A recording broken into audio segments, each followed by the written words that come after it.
पंढरपूर पासून अवघ्या 15 मिनिटांच्या अंतरावर पंढरपूर करकंब रस्त्यावर धोत्रेज ग्रँड प्रायव्हेट लिमिटेड घेऊन आले आहेत पंचतारांकित सुविधांनी युक्त हॉटेल ग्रँड। तसेच पुण्या मुंबईच्या धर्तीवर सर्व सुविधांनी युक्त hotel Shriyash restaurant, veg non veg permit room bar, प्रशिक्षित कुक व होस्टिंग सेवा हॉटेल ग्रँड मध्ये उपलब्ध आहेत। 50 एसी रूम्स, 3500 स्क्वेअर फुटाचा सुसज्ज बकवेट हॉल, भव्य एसी सूट्स, टेरेस गार्डन, भव्य लॉन आणि चेंजिंग रूम सहित स्विमिंग टँक, प्रशस्त पार्किंगची सुविधा। पंढरपूर नजीक असलेल्या हॉटेल ग्रँड या सुसज्ज आणि पंचतारांकित सुविधांनी युक्त hotel grand, hotel Shriyas restaurant, veg non veg permit room बार, पंढरपूर करकंब रोड। संपर्क 02186 24 22 45। ताज्या घडामोडी पाहण्यासाठी आमच्या YouTube चॅनलवरील PVR म्हणजेच पंढरी वार्ता या न्यूजला सबस्क्राइब करा आणि शेजारील बेल आयकॉनवर क्लिक करा।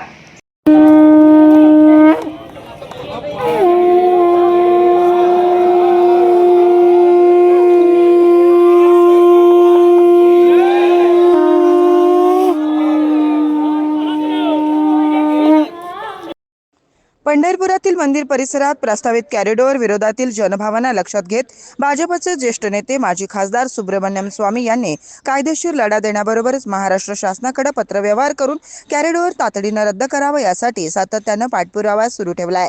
सुब्रमण्यम स्वामी यांनी महाराष्ट्राचे मुख्यमंत्री देवेंद्र फडणवीस यांना पत्र पाठवून कॉरिडॉर बाबतच्या सर्व प्रशासकीय हालचाली तात्काळ थांबवण्याच्या मागण्या केल्यात। तर पंढरपुरातही प्रस्तावित कॉरिडॉरमुळे बाधित होणारे शेकडो कुटुंबीय निर्धाराने लढा देत असून आज महाशिवरात्री निमित्त शहरातील शिंदे सरकार वाड्या शेजारील श्री सोमेश्वर महादेव मंदिरात महाआरती करण्यात आली। तसेच शेजारच्या पूर्वी विस्थापित झालेल्या श्री कोटेश्वर महादेव मंदिरातही महाआरती करण्यात आली।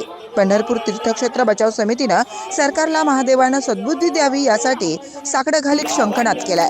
कॉरिडॉरला आपला विरोध त्यामुळे दर्शवलाय। पंढरपूर नगरपालिकेचे नगरसेवक ओंकार जोशी व कॉरिडॉर विरोधात संघर्ष करीत आलेले अभयसिंह कुलकर्णी यांनी याबाबत आपल्या भावना मांडल्यात। सालापासून या पंढरपुरात कॉरिडॉरची चर्चा सुरू झाली आणि सगळ्या प्रशासकीय हालचाली केल्या गेल्या, लोकांशी बाधितांची चर्चा म्हणून चर्चेचा फार्स करण्यात आला।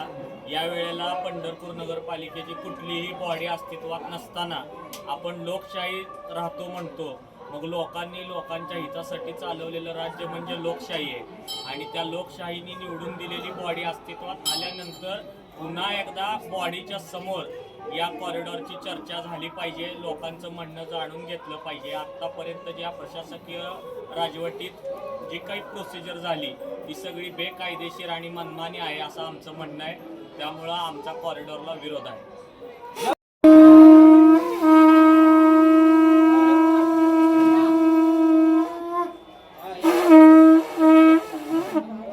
आज या ठिकाणी शंखनाद झालेला आहे।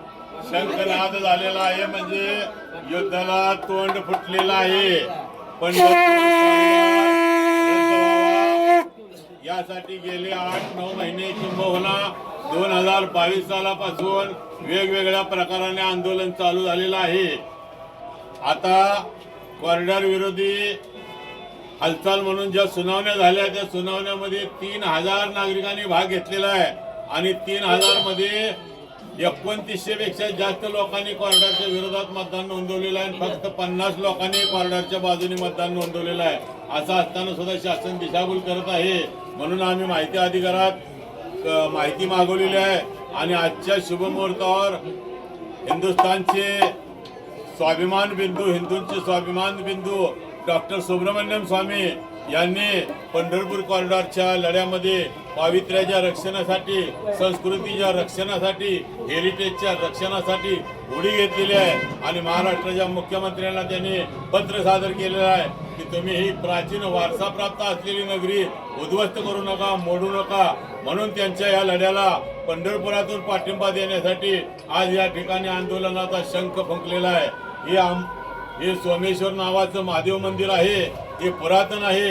हे पुरातन असलेल्या शिंदे सरकार वाड्या शेजारी आणि होळकर वाड्या शेजारी आहे आणि हे सगळे वाडे अहिल्यादेवीची मंदिरं, शिंदे सरकार वाडा अशा गोष्टी पाडून या ठिकाणी शौचालय आणि पार्किंग करणार आहे सरकार। याचा तीव्र निषेध करण्यासाठी गावात भरपूर जागा मोकळ्या पडून राहिलेल्या असताना त्या न वापरता चांगल्या वारसा संपन्न इमारती नष्ट करण्याचा जो कुटील डाव आहे त्याच्या विरोधात लढण्यासाठी हे आंदोलन पुन्हा एकदा वेग पकडणार आहे हे सांगण्यासाठी आज आम्ही महाशिवरात्राच्या दिवशी शंकराचा भोले बाबाचा आशीर्वाद घेतलेला आहे.